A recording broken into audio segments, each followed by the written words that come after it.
Welcome to the Neuropathy Support Group and Podcast. I'm Chris, and I'm so glad you tuned in.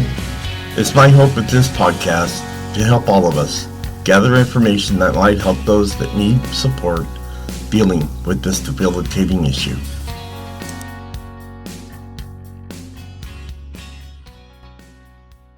Hello, and welcome to this podcast. Before we get started, let's get the formalities out of the way with the medical and privacy disclaimer. I am not a doctor or medical professional.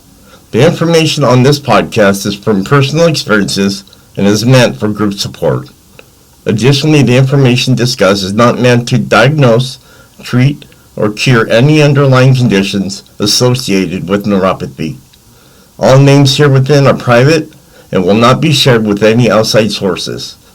Please consult your healthcare provider before making any health decisions. If you have medical concerns or an immediate emergency, please contact your doctor or dial 911. Well, how's everyone doing this week? This week has been kind of rough for me. I've been in bed the whole time until like 1:30 I get up. And, most of the day's gone, but it's been a lot of pain. And a lot of it has to do with the weather. But I hope everyone had a great New Year. And we've got new topics to talk about this year. I'm really happy and enjoyed for that.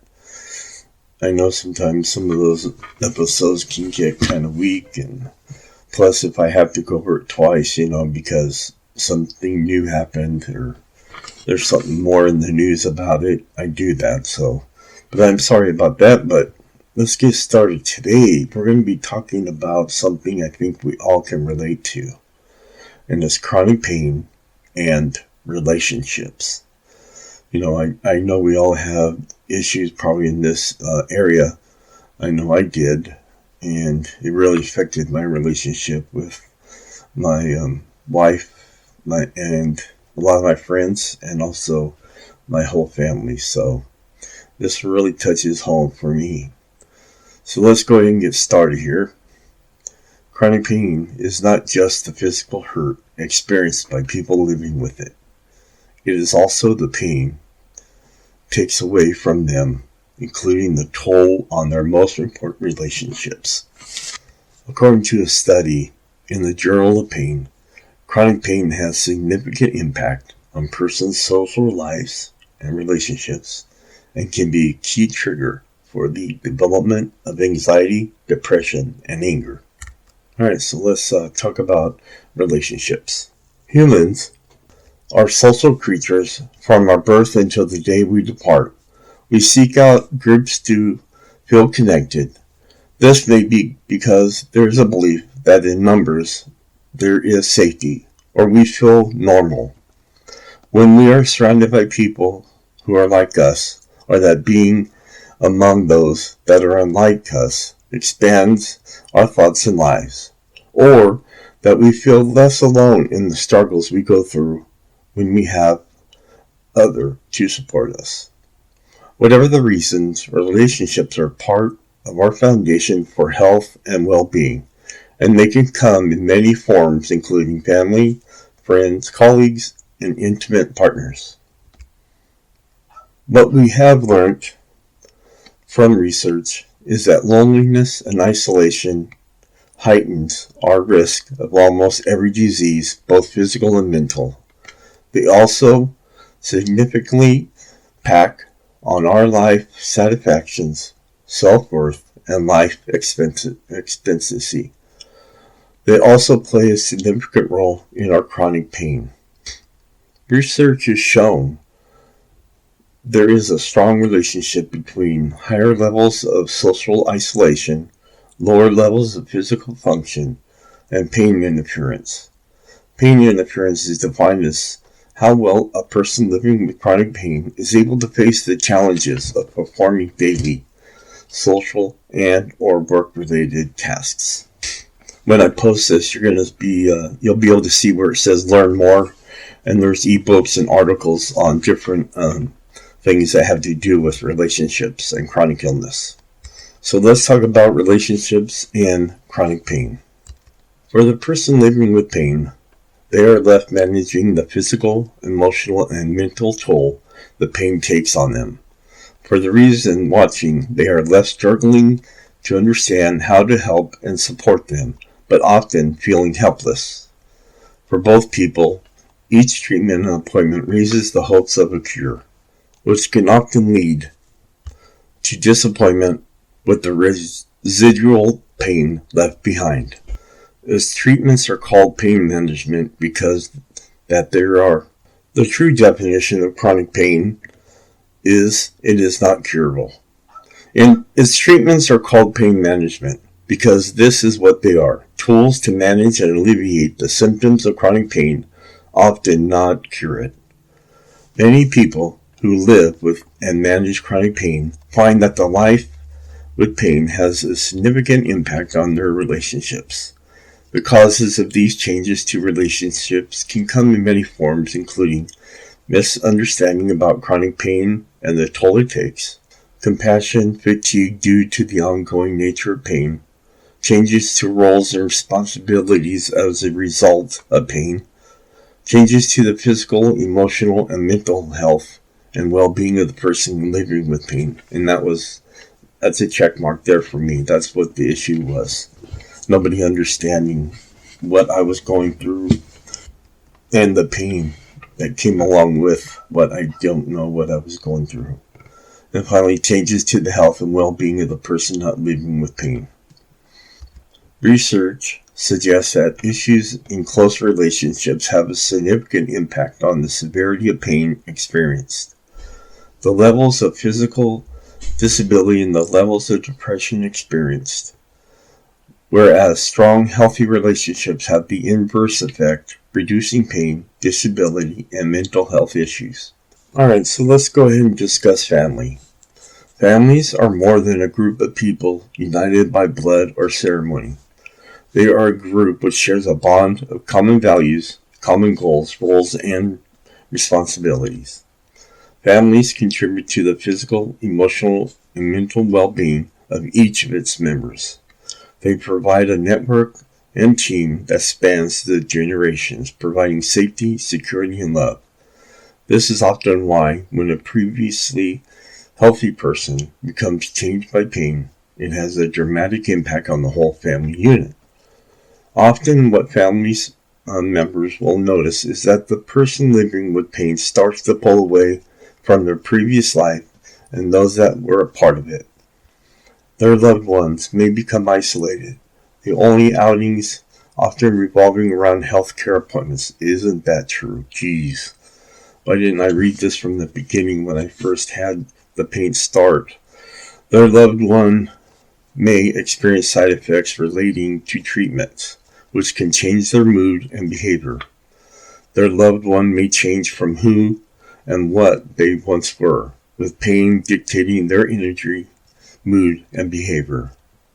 The rippled out effect of pain changes work, finances, activities, both social and physical, and relationships. Jeez, that's exactly what happened with me, man. Can't believe this. Family members may play a role in positive reinforcement of unhelpful coping strategies, thinking patterns, and behaviors. This comes from a place of wanting to help, protect, and look after the pain-affected family member, but often leads to increasing levels of pain intensity and disability, and decreasing levels of anonymity, self-efficacy, and self-confidence. For the pain-affected person, feelings of guilt, shame, and grief are quite normal. They may feel the pain has taken control of every aspect of their life, spinning the world out of control.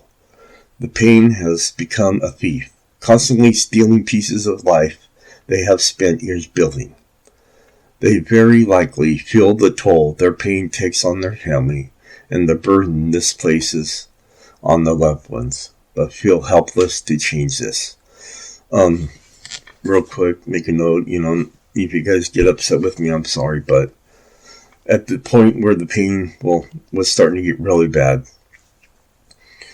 at the time, I knew my wife wasn't really happy with the situation that was going on because, Most of my thoughts and my abilities every day were focused on my pain and nobody else. And I was focused on things like, what can stop this? How can I stop this? And there were just no answers at the time. So I felt the best thing to do was just let my life move on and find somebody or have a happier life than what I was giving her, because I just couldn't do it anymore. And I'm really sorry I did that. It was a big mistake, but the thoughts of doing this alone was really hard to deal with. And breaking up a marriage is not an easy thing to do when you love somebody so much.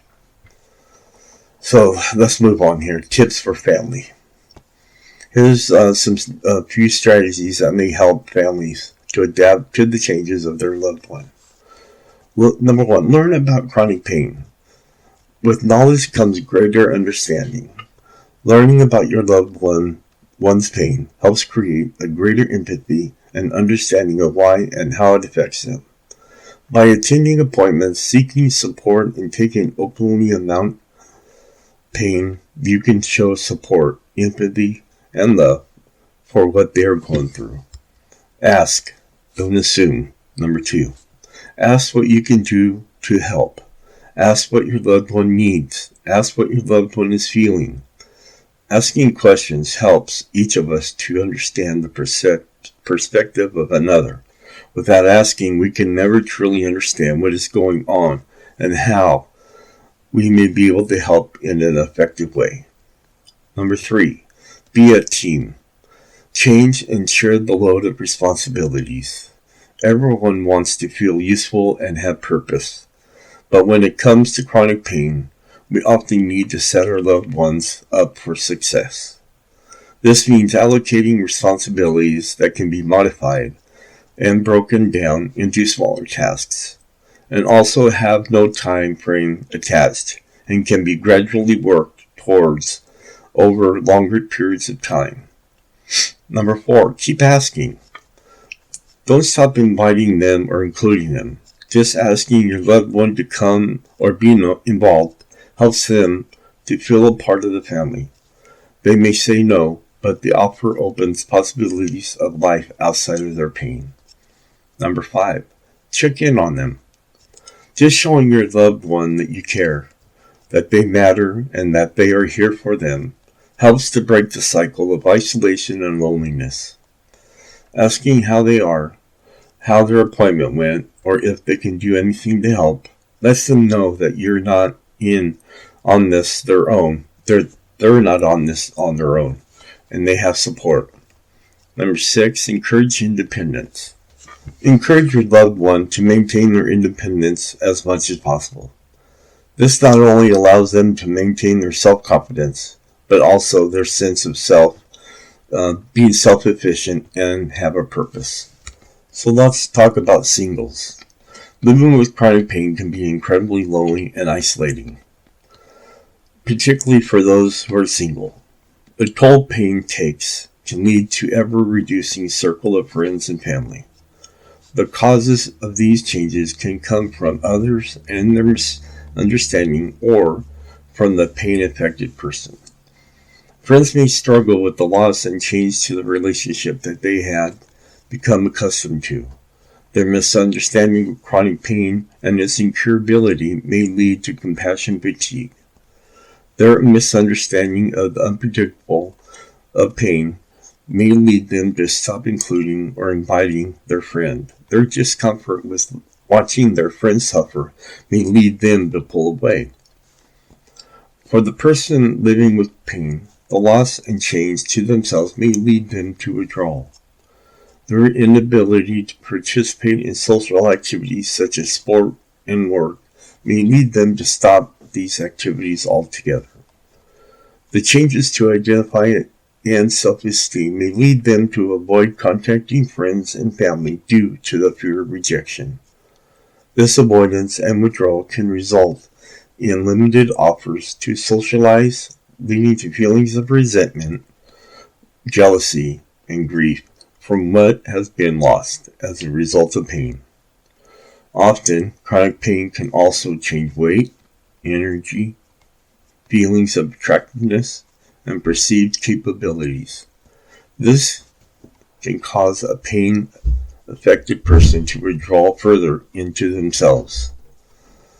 For a person living with pain, the cycle of withdrawal isolation pain can lead to the negative spiral, which removes the thought and possibilities of meeting new friends or a potential partner. I gotta stop right here and say something. I feel that this article right here is something I wrote for my life experience. Everything that's happened so far and I've talked about is exactly the same thing in my life that's happened. And I don't doubt it's the same thing that might have happened to you too, how this all started. Let's continue. The next section is tips for singles. Being single can be a daunting experience for anyone, especially when living with chronic pain. It can mean relying more heavily on family and friends for support, even potentially moving back home to live with parents. Well, I can't do that. Both my parents have left and have passed on. Many single people also worry about how they will build up new relationships living with chronic pain. They're concerned that no one would take on this level of challenge at the start of a relationship. Spending time learning about chronic pain yourself and your body can be a positive first step. This time alone can help singles to learn what they want and need from a partner by learning about themselves and how their pain affects them. It also provides an opportunity to learn how to manage your thoughts and feelings about your pain without the judgment of another watching. Some strategies that can help include learning self-compassion, learning new coping strategies, learning self-care strategies, managing stress, managing the constant changes of life with chronic pain, understanding the shifts in self and identity, and overcoming grief and loss. Finding support and connection with like-minded people can be a good introductory step for re-engaging in the world. Support often has a safe space with empathetic people. These groups offer a world that understands and acknowledges the struggles faced by people living with chronic pain. It also opens up the possibility of new friendships in a non-judgmental forum. And it has a number here that you can call to possibly find one in your city. But, it's something that my therapist has always been telling me, that I need to get into some of these groups. That might be something I do this year, really. Research into chronic pain has shown that building social connections through groups can help reduce pain, increase function, and improve quality of life. Some groups include exercise groups, art or hobby groups, religious or community groups, voluntary organizations, and support or common interest groups. I will say, when all this went down back in 2017, my pain started in 2004, but when it finally came to a head in 2017, I thought to myself, you know what, I need to go back to church and reestablish myself. And that was really a good thing to do. I got to interact with people. I met good new friends, and it just went well. Finding meaning and purpose that utilize strengths, skills, and interests despite pain helps people living with chronic pain to re-engage with social connections. Research shows that social connections lead to improved self-confidence and self-esteem. Improved sense of control and ownership over life, improved well-being, including sleep and weight, decreased levels of depression and anxiety, and more positive view of the world. And again, there's a full list of the courses and voluntary opportunities on this page that I am looking over here. So I'm looking at the time now, and man, I can't believe how we blew through this already. I'm only have about 2 minutes, and this is a very important topic, I feel. and you probably do too. So what I'm going to do is I'm going to split this into 2 parts, because there's still a whole much more to go through, like partners, tips for partners, and then most importantly, children. So, and then parents and children. So that, like I said, there's still so much to go over, and I will save that episode for next week. But hey, thank you so much for being part of this podcast.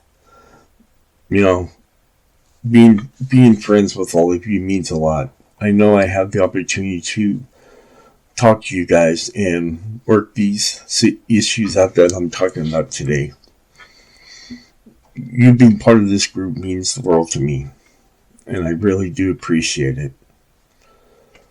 And I know this new year is going to be a great one for all of us. I really do believe they'll find not a cure, but things that are going to help us out much more, easier to deal with the chronic pains that we're dealing with, and not being so lonely that nobody's out there doing any research on neuropathy. And I see that every day.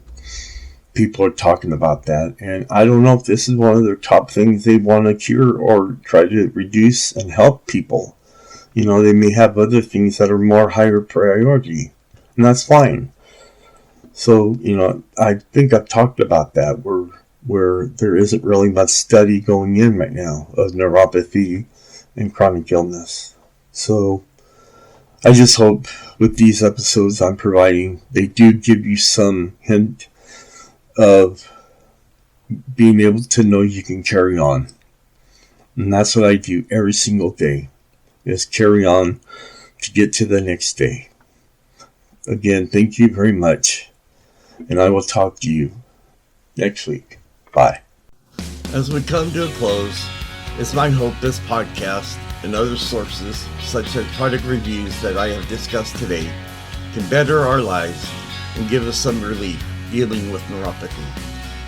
This episode plus others are posted every Monday on Facebook, Twitter, Instagram, iTunes, Spotify, and Stitcher.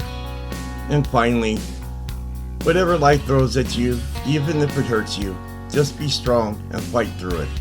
Remember, strong walls shake, but never collapse. Talk to you next Monday.